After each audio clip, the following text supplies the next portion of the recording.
কাজ প্রত্যাশা অনুযায়ী হয়নি, মন্তব্য ভিপি নূরের। গণ অধিকার পরিষদের সভাপতি ও ডাকসুর সাবেক ভিপি নুরুল হক নূর বলেছেন, কেন বাজারে এখনও সিন্ডিকেট চলে? কারণ উপদেষ্টা পরিষদে যারা আছেন তারা অধিকাংশই অনভিজ্ঞ। রাষ্ট্র পরিচালনায় তাদের ধারণাও কম। রাষ্ট্র একটি রাজনৈতিক প্রতিষ্ঠান। রাষ্ট্র পরিচালনায় রাজনীতিবিদদের অগ্রাধিকার দিতে হবে। মঙ্গলবার বিকেলে ব্রাহ্মণবাড়িয়া জেলা শহরের একটি কমিউনিটি সেন্টারে জুলাই বিপ্লব ও নতুন বাংলাদেশ বিনির্মাণে জন আকাঙ্ক্ষার রাজনীতি শীর্ষক আলোচনা সভায় প্রধান অতিথির বক্তব্যে তিনি এসব কথা বলেন। গণ অধিকার পরিষদ ব্রাহ্মণবাড়িয়া জেলা কমিটি এ আলোচনা সভার আয়োজন করে। নুরুল হক নূর বলেন, আমরা ফ্যাসিবাদের পতন ঘটিয়ে নতুন সরকার গঠন করেছি, কিন্তু 4.5 মাসেও সরকারের কাজ জনগণের প্রত্যাশা অনুযায়ী হয়নি। জনগণ বড় রকমের ধাক্কা খেয়েছে। এটা কি সরকার গঠন করেছে? জনগণের প্রত্যাশা ছিল রাজপথের আন্দোলন সংগ্রামে অংশগ্রহণকারী লড়াকু বিপ্লবীদের নিয়ে একটা বিপ্লবী সরকার হবে, কিন্তু সেটা হয়নি। হয়েছে বন্ধুবান্ধব পরিচিত সার্কেলের একটি সরকার। তারপর আমরা স্বাগত জানিয়েছি। তিনি বলেন, শেখ হাসিনা ফ্যাসিবাদ হওয়ার জন্য সবচেয়ে বড় দায়ী দেশের আমলাতন্ত্র। এসপিডিসি বহাল তবিয়তে আছে। আওয়ামী লীগ, ছাত্রলীগ ও যুবলীগ দেশ ছেড়েছে। তাদের অনেকের বিরুদ্ধে মামলা হয়েছে, গ্রেপ্তার হয়েছে। কয়জন এসপিডিসি ইউনো ওসি গ্রেপ্তার হয়েছে?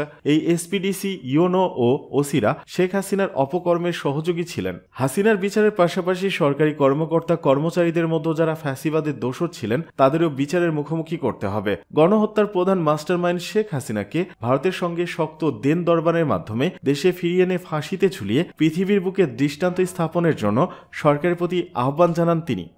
হাসিনার পরিবারের বিরুদ্ধে দুর্নীতির অভিযোগ, যা বললেন জয়।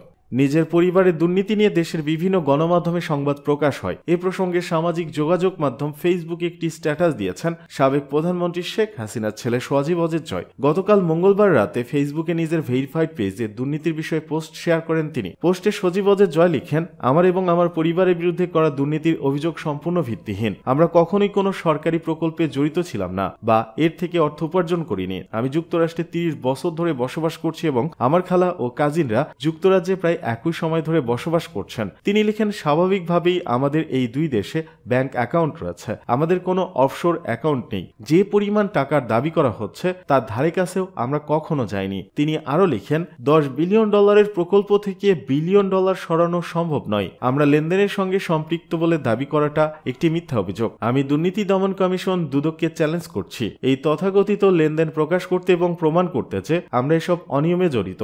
অবৈধ ইউনূস সরকার এবং তাদের সন্ত্রাসী ছাত্র সমন্বয়করা দেশ চালানোর ব্যর্থতা, আইনের শাসনের অভাব, অর্থনৈতিক পতন, মানবাধিকার লঙ্ঘন, গণতন্ত্রের সংকট এবং রাজনৈতিক দমনপীড়ন থেকে জনগণের দৃষ্টি সরানোর চেষ্টা করছে বলে পোস্টের শেষে অভিযোগ করেন সজীব অজের জয়।